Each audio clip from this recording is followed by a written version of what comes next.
Madam, may I have your leftovers before they're packed? Madam, may I have your leftovers before it's packed? That was all I asked. I hadn't eaten in 3 days. My stomach had gone quiet, the way it does when it finally stops asking. The plate still had half a steak on it, going cold under the golden lights of the finest restaurant in the city, and I stood there in my worn coat, holding what little pride I had left. The waiter's name tag read, Kyle Mercer. His face changed instantly, like I'd said something obscene. "Ma'am, you can't be in here. Leave now, or I'll call security." Someone laughed. A woman covered her mouth with a napkin like I was something spilled on the floor. Near the kitchen pass, the head chef, Nathan Collins, paused mid-motion, watching, saying nothing, because saying nothing was the only way to keep his job. I turned to leave, the way I always did, quietly, so nobody had to feel guilty watching me go. Then, a voice cut through the room, calm and certain. "She's dining with me." A black woman in an emerald dress was already rising from her table. Every server in that restaurant straightened at once, like a string had been pulled through the room. "Simone Bennett doesn't need to explain herself," someone whispered behind me. I didn't know the name yet. I would never forget it after that night. She pulled out the chair across from her own, like it was the most natural thing in the world. "Please," she said. "I only wanted leftovers," I said. "I don't want any trouble." "Tonight," she said, "you're having dinner, a real one." The manager, Douglas Whitmore, pulled Simone aside near the kitchen doors. "Ms. Bennett, with respect, our other guests are—" "She is my guest," Simone said, not raising her voice. "If anyone has a problem with that, they can leave." He walked away stiffly. She sat back down like nothing had happened. She ordered warm bread, a soup so rich I closed my eyes over the first spoonful, roasted chicken, and cake I hadn't asked for. "I noticed you mentioned baking," she said, "for your daughter's birthday, before you lost her." I hadn't realized I'd said it aloud. My hands went still around my fork. A relative took her while I was still in the hospital, too weak to fight it. Signed her away before I even woke. I never got to hold her longer than a single night. Something crossed Simone's face I couldn't name. Not pity. Something closer to fear. "What was her name?" she asked, quieter now. I told her. Simone went very still, then excused herself. Her napkin left crumpled on the table. I thought I'd upset her. I had no idea what I'd actually just done. That night, Simone called Margaret Ellis, the family attorney who'd handled her adoption, and had guided her through every hard decision since her parents died. "I met a woman tonight," Simone said. "Her story is close to mine. Too close." "Sweetheart," Margaret said gently, "you've searched before, and it only ever hurt you. Let this one go. Some old wounds are better left closed." Something in her voice didn't match her words. Simone couldn't place what. "She didn't let it go. She called her investigator, Julian Cross, that same night, unable to sleep, turning the woman's story over in her mind like a stone she couldn't put down. 3 days later, a hospital discharge record, 39 years old, birth mother listed as Beatrice Morgan, an infant girl.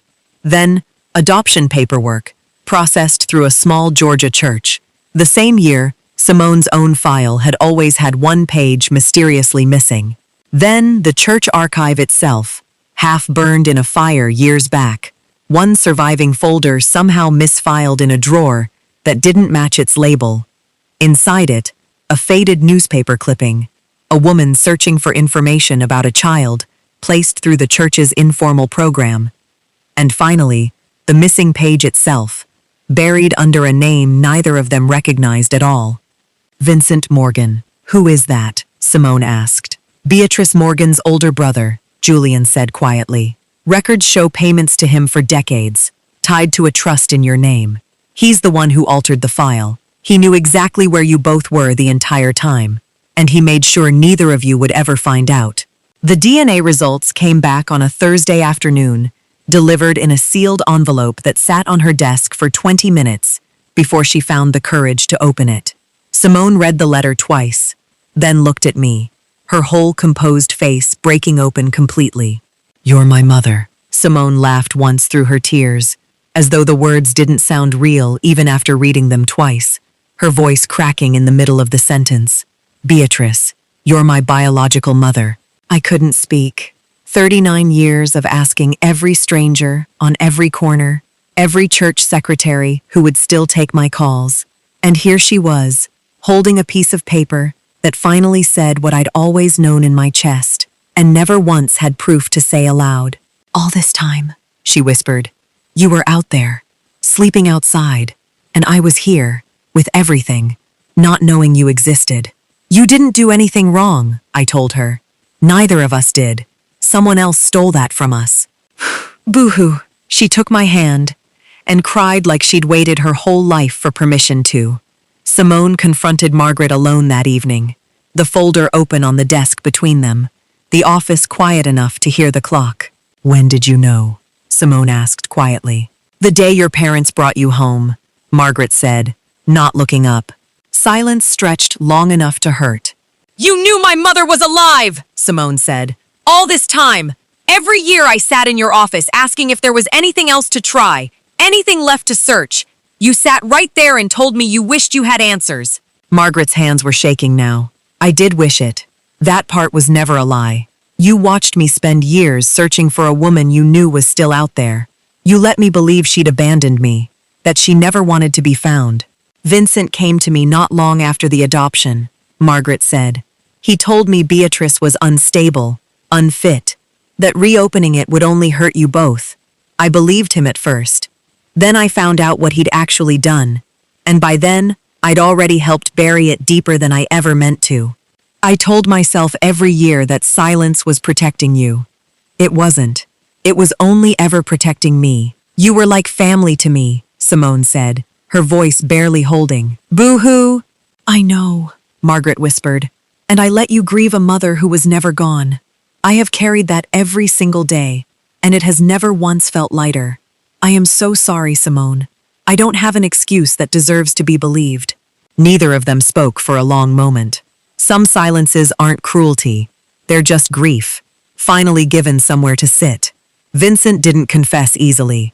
Rebecca Sloan, Simone's attorney, laid out the altered records, the hidden trust withdrawals, 22 years of quiet theft dressed up as family loyalty. I did what I thought was mercy, Vincent said. Beatrice was in no state to raise a child alone, and I was the only one who could make sure that money stayed protected for both of them. You mean protected for you, Rebecca said. You didn't just separate them.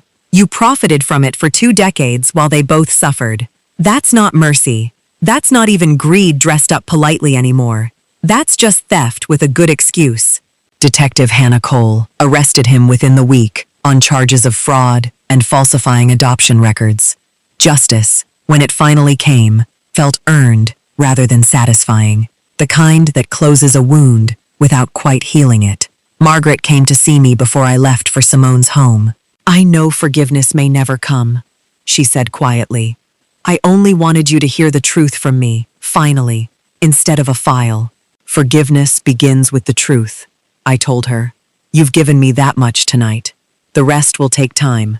She nodded, and for once, it didn't try to say more than that. That night, Simone brought me home with her, to an actual house, with actual walls and warmth. I slept in a real bed for the first time in years. The next morning, she cooked breakfast herself, sleeves rolled up, refusing to let anyone else do it. Kyle Mercer was suspended after the story reached the press. He wrote me a short letter. I judged you before I knew you. I was wrong, and I'm sorry. I forgave him. Some lessons only cost a person their pride, and that's usually enough to teach them something.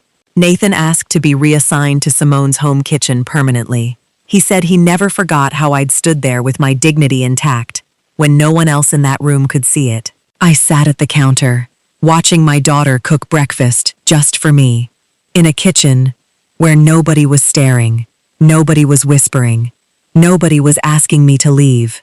I asked for leftovers, I whispered. God gave me my daughter. If you believe family can find its way back to each other, even after decades apart, tell me in the comments. And if this story moved you, subscribe. There's another story waiting for you next week.